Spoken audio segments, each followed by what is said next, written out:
మంత్రి గారు అధ్యక్ష ఎల్ఓపి గారు సీనియర్ అండి. వారికి ముందు నేను చెప్పాను, మళ్ళీ అది అడిగారు కొనసాగిస్తారు లేదన్నారు. మేము కొనసాగిస్తామని మేము చెప్పిన మాట వాస్తవం అధ్యక్ష. లేని ఒకటి పిల్లోడికి ఏం పేరు పెట్టారు, లేని పిల్లోడికి ఏం పెడతారు? వ్యవస్థ అంటావా? వ్యవస్థ ఉంది, కానీ మీరు జీవో ఎందుకు ఇవ్వలేదు? మీకు వాళ్ళ మీద ప్రేమ ఉంటే 2023 సెప్టెంబర్ మీరు ఎందుకు జీవో ఇవ్వలేదు? మీరు ఇచ్చిన జీవోలు పాతలో మీరు చూసుకుంటే ఒకసారి అధ్యక్ష, వాళ్ళు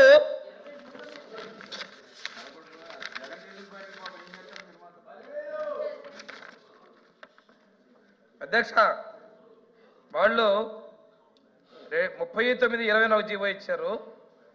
తర్వాత 14/8/21 ఒక జీవో ఇచ్చారు అధ్యక్ష.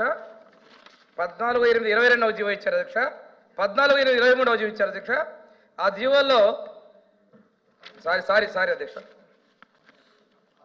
ఒక్క నిమిషం అండి. 39/20 ఒక జీవో ఇచ్చారు అధ్యక్ష. 31/3/22 ఒక జీవో ఇచ్చారు అధ్యక్ష. తర్వాత 29/9/22 ఒక జీవో ఇచ్చారు అధ్యక్ష. 29/9/22 జీవో ఇస్తూ 15/8/22 నుంచి 14/8/23 వరకు వాళ్ళది కొనసాగిస్తూ జీవో ఇచ్చారు అధ్యక్ష. మళ్ళీ 23 వాళ్ళు ఎందుకు 2023 సంవత్సరం ఎందుకు జీవో ఇవ్వలేకపోయారు అంటే వాళ్ళ ప్రభుత్వం దిగిపోతామని తెలిసే ఆ జీవో ఇవ్వలేదు అధ్యక్ష. వాళ్ళు చేసిన తప్పులకు ఉండరని చెప్పి జీవో ఇవ్వలేదు. ఈ రోజు మమ్మల్ని బ్లేమ్ చేయడం కోసం వాళ్ళు ఇది వాడుతున్నారు అధ్యక్షగా. మేము కొనసాగిస్తా ఉన్నాం, మీరు జీవో ఇచ్చుంటే మేము కొనసాగించే వాళ్ళం. ఇక్కడ ప్రశ్న ఉత్పన్నం కాలేదు అధ్యక్ష.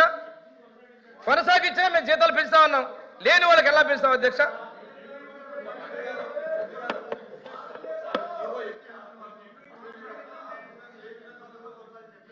మంత్రి గారు ఇంకా అవ్వలేదు మాట్లాడుతున్నట్టు అధ్యక్ష. నేను చెప్పింది అధ్యక్ష, వాళ్ళు అడిగిన ప్రశ్న సమాధానాలు ఇచ్చారు అధ్యక్ష. లేని బిడ్డకి పేరు పెట్టమని, లేని బిడ్డకి ఏదో చేయమని అడిగినట్టుగా ఉంది అధ్యక్ష. వ్యవస్థలో వాళ్ళు ఉన్నారు, కానీ 2023 ఆగస్టు నుంచి వాళ్ళని రెన్యువల్ చేయలేదు. చేయలేని వాళ్ళకి ఒక ఫేక్ ముఖ్యమంత్రి, ఫేక్ కేబినెట్, ఫేక్ గా వాళ్ళకి రాజీనామాలు, ఫేక్ డ్రామాలు, ఈ రోజు మళ్ళీ ఫేక్ ప్రశ్నలు. Question number 13522, Minister for Finance.